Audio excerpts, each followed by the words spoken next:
বিহারে কনস্টেবল নিয়োগ দুর্নীতি মামলায় এবার কলকাতায় এবং একাধিক জায়গায় ইডির তল্লাশি।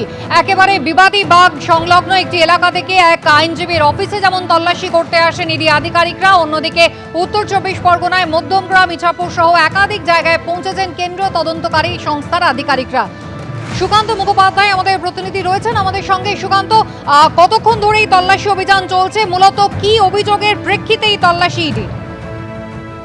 দেখো, 2023 সালে বিহারের কনস্টেবল নিয়োগ বা রিক্রুটমেন্ট স্ক্যামের যে কেলেঙ্কারি তদন্ত ইডি করছে, সেই পরিপ্রেক্ষিতেই আজকে এনফোর্সমেন্ট ডাইরেক্টরেটের একটি দল তারা সিজিও কমপ্লেক্স থেকে ভোর 4টের সময় বেরোয় এবং উত্তর 24 পরগনার একাধিক জায়গাতে, যেমন মধ্যমগ্রামের কাছে গঙ্গানগরে এবং অন্যদিকে ইছাপুরে এবং শহর কলকাতাতে বিবাদীবাগে একজন আইনজীবীর অফিসেও যায় তদন্তকারীরা। সেখানে 2 থেকে 3 ঘন্টা তারা সেখানে তথ্য তল্লাশ করে, প্রচুর ডকুমেন্ট সেখান থেকে সিজ করা হয়েছে বা বাজেয়াপ্ত করা হয়েছে এবং সেগুলোকে সিজিও কমপ্লেক্সে নিয়ে যাওয়া হয়েছে, সেগুলোকে তথ্য বিশ্লেষণ তারা করছেন। ইডি সূত্রে খবর, আজকে এই কলকাতার পাশাপাশি পাটনা, নালন্দা, রাঁচি, লখনৌ সহ 11টি জায়গাতে ইডির তরফে এই তল্লাশি অভিযান চলে এবং এই মামলাতে এর আগে মোট 4 জনকে গ্রেফতার করা হয়েছিল গত বছর জুন মাসে, যার মধ্যে 3 জনই কিন্তু ছিল এ রাজ্যের বাসিন্দা, যাদের মধ্যে 3 জনই কিন্তু উত্তর 24 পরগনার বাসিন্দা ছিল, যাদের নাম হচ্ছে সুমন বিশ্বাস, কৌশিক কর এবং সঞ্জয় দাস। এদেরকে জিজ্ঞাসাবাদ করেই আরো বেশ কিছু নতুন তথ্য পাওয়া যায়। সেই পরিপ্রেক্ষিতে আজকে ইডির তরফে কিন্তু এই অভিযান চালানো হয়। পাশাপাশি জানিয়ে রাখি যে এই গ্যাং, এই গোটা বিহারের এই কনস্টেবল রিক্রুটমেন্ট স্ক্যামের সাথে যুক্ত ছিল, তারাই কিন্তু এর আগে নিট কেলেঙ্কারি অর্থাৎ NEET নিট কেলেঙ্কারি কিংপিন সঞ্জীব মুখিয়া সেই ঘটনার সাথেও কিন্তু যুক্ত ছিল এরা। ফলত এই স্ক্যামের ঘটনার পরিপ্রেক্ষিতে আজকে সকাল থেকে অভিযান চালায় এনফোর্সমেন্ট ডাইরেক্টরেট এবং 3 থেকে 4টি টিম বিভিন্ন জায়গাতে বিভক্ত হয়ে এই অভিযান চালিয়ে বিভিন্ন রকম যে নথিপত্র কেলেঙ্কারি সংক্রান্ত সেগুলোকে তারা কিন্তু ইতিমধ্যে বাজেয়াপ্ত করেছে এবং জিজ্ঞাসাবাদ করে সে বয়ানও তারা কিন্তু ইতিমধ্যে সংগ্রহ করেছে ইডির সূত্রে, কিন্তু এটাই আমরা জানতে পারছি। সুকান্ত, ধন্যবাদ।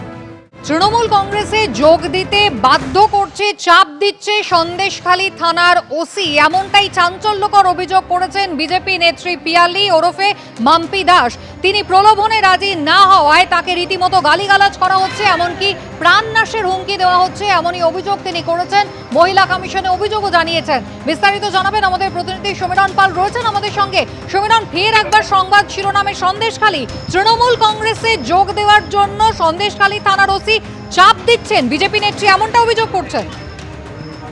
একেবারেই কুসুমিতা, গত রবিবার তৃণমূলের একটি রাজনৈতিক সভা ছিল 21শে জুলাইয়ের প্রস্তুতি হিসাবে এবং সেখানে সন্দেশখালী 1 নম্বর ব্লকের কানমারিতে যে সভা হয়, সেই সভার শেষে তৃণমূলের দায়িত্বপ্রাপ্ত নেতা সুজিত বসুর উপস্থিতিতে সন্দেশখালীর বেশ কিছু প্রতিবাদী মহিলা তারা বিজেপি থেকে তৃণমূলে যোগদান করেন। আর এই ঘটনার সূত্রপাত হচ্ছে বিজেপি নেত্রী মাম্পি দাস করছেন। তিনি এই ইমেলের মাধ্যমে রাজ্য পুলিশের ডিজি, বসিরহাট পুলিশ জেলার পুলিশ সুপার, SDPO মিনাখার কাছে তিনি ইমেলের মাধ্যমে অভিযোগ জানিয়েছেন। এই মর্মে অভিযোগ জানিয়েছেন যে সন্দেশখালী থানার যিনি ওসি বলাই ঘোষ, তাকে একটি ভিলেজ পুলিশের ফোন থেকে হোয়াটসঅ্যাপ কলের মাধ্যমে নানাভাবে হুমকি দেওয়া হচ্ছে, কেন তাকে চাপ দেওয়া হচ্ছিল তৃণমূলে যোগ দেওয়ার জন্য। তিনি রাজি না হয় তাকে থানার ওসি ভিলেজ পুলিশের ফোন থেকে গালিগালাজ করেছে, অকথ্য ভাষায় গালিগালাজ করেছেন, এমনটাই তার অভিযোগ।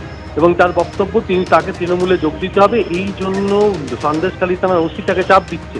সূত্র মারফত যেটা খবর পাওয়া যাচ্ছে যে এক ভিলেজ পুলিশকে তিনি দীর্ঘদিন ধরে পিয়ালি দাস অর্পে মাম্পি, তিনি উত্তপ্ত বাক্য বিনিময় হচ্ছিল, তার সঙ্গে কথা কাটাকাটি চলছিল, তার জেরেই তার ফোন থেকে ওসি বলাই ঘোষ কথা বলেছিলেন এবং কি কথা হয়েছিল সেটা এখনো পর্যন্ত স্পষ্ট করে জানা নেই। তবে বসিরহাট পুলিশ জেলার সূত্রে যেটা জানানো হয়েছে যে মাম্পি অর্থে পিয়ালি দাসের অভিযোগ খতিয়ে দেখা হচ্ছে, কিন্তু মাম্পি অর্থে পিয়ালি দাস স্পষ্ট অভিযোগ করছেন যে তাকে বিজেপি থেকে তৃণমূলে যোগদান করার জন্য চাপ দেওয়া হচ্ছিল। সেই চাপ দেওয়ার অভিযোগ সন্দেশখালী থানার ওসি বলাই ঘোষের বিরুদ্ধে। তৃণমূলের পক্ষ থেকে সন্দেশখালী ব্লক তৃণমূলের 2 নম্বর ব্লক তৃণমূলের সভাপতি দিলীপ মল্লিক জানিয়েছেন যে বেশ কিছু প্রতিবাদী যারা কিছুদিন আগে বিজেপিতে চলে গেছিলেন নানা ঘটনার প্রতিবাদ করে, তারা তৃণমূলে ফিরে এসছেন।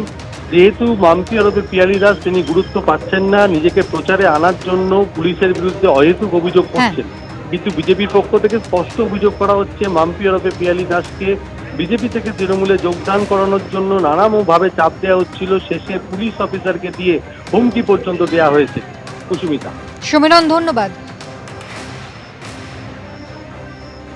আমি লোকাল কিছু প্রবলেমের জন্য ফোন করি, উনি ফোনটা তোলেননি। তারপরে সিভিক পুলিশ ভিলেজ পুলিশের থেকে ফোন নাম্বার থেকে ফোন করেন এবং করে আমাকে অকথ্য ভাষায় খিস্তি খাস্তা মারেন এবং প্রাণনাশের হুমকি দেন। কেন যেহেতু বিগত কিছুদিন ধরে যে প্রলোভনটা দিচ্ছিল, আমি সেই প্রলোভনে পা দেইনি। কিসের প্রলোভন দিচ্ছে? টিএমসি পার্টিতে যুক্ত হওয়ার জন্য। কি সন্দেশখালী থানার ওসি বলাই ঘোষ উনি বলছেন? উনিই বলছেন। কি বলছেন? যে টিএমসি ওখানে বিরোধী পার্টিতে গিয়ে কি পাচ্ছ, তুমি এই পার্টিতে চলে আসো, আমার বস কি সাহেব বলছে এখানে আসলে চাকরি বাকরি বিভিন্ন রকম প্রলোভন, টাকা পয়সার প্রলোভন দিচ্ছে। তো নতুন করে দলে যেহেতু সমস্ত যারা প্রতিবাদী ছিল সব যোগদান করছে, এখানে মাম্পির কোনো প্রাধান্য বা মাম্পির কোনো সেই রাজনৈতিক বেজ নেই। নিজেকে হাইলাইট করবার জন্যে এবং সন্দেশকারীতে আবার নতুন করে চক্রান্ত করবার জন্যে শেষবির যখন দলের কোনো ত্রুটি পাচ্ছে না, তখন আমাদের সরকারের প্রশাসনের পুলিশের দিকে আঙুল তুলে দিচ্ছে।